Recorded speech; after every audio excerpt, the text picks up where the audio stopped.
दिल्ली में चुनाव है, एमसीडी के चुनाव जरूर है, लेकिन जब गृह मंत्री से लेकर अन्य राज्यों के मुख्यमंत्री यहां पर पहुंच रहे चुनावी प्रचार में, तो समझ लीजिए कि दिल्ली के एमसीडी चुनाव का क्या महत्व है भारतीय जनता पार्टी के लिए।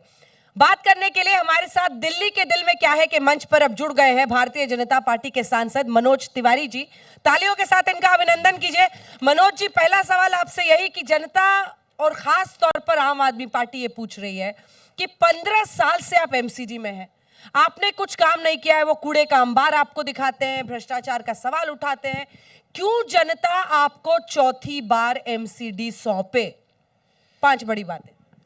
देखिए, जो वो लैंडफिल साइट है वो 45 साल पुरानी है, वो 15 साल पुरानी नहीं है। और हम लोगों ने इस पिछले 10 साल में उसकी हाइट को 65 फीट से 71 फीट तक घटाया है।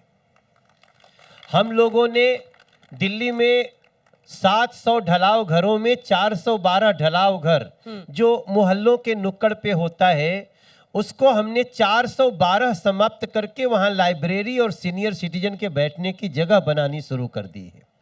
हम लोगों ने नाले के गंदे पानी को शोध करके झील बनाना शुरू कर दिया है, जहाँ विदेशी पक्षी आकर के बैठते हैं।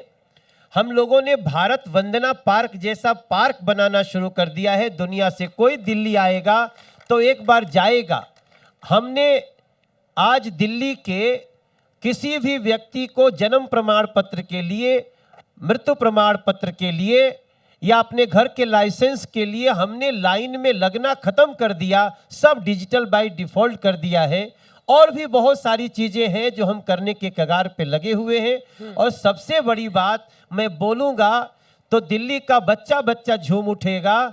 झुग्गी में रहने वाले लोगों को आलीशान फ्लैट देना शुरू कर दिया है। अब आप बताइए, इसके बदले आम आदमी पार्टी कोई बताए ना कि क्या किया। केवल सवाल पूछेंगे। कितने लोगों को घर दे रहे हैं? 3024 लोगों को प्रधानमंत्री जी के हाथ से चाबी दिलवा दी। आप सबने देखा होगा, मैं पीछे खड़ा था, मैं ऐसे खड़ा हूं उनके पीछे, और मेरी आंखों के सामने एक बहन से जब वो पूछते हैं, बहन आपको कैसा लग रहा है, वो बहन की आंखों से झरझरा के आंसू निकल गया। अंजना ओम कश्यप जी, जब उसने कहा मैंने जीवन में नहीं सोचा था कि मैं किसी ऐसे फ्लैट में रहूंगी जहां लिफ्ट से जाना होगा और लिफ्ट का सोसाइटी खर्च भी डीडीए उठाएगी। तो आपने शुरू में तो 1-2 मिनट पूरा अपना काम गिना दिया, पूरा इस मंच का इस्तेमाल कर दिया। नहीं, हम तो इससे और भी ज्यादा है, और भी किया है काम। अच्छा, मैं पूछूंगी, लेकिन अभी तो बहुत सारी उंगलियां आप पे उठ रही हैं ना एमसीडी को लेकर।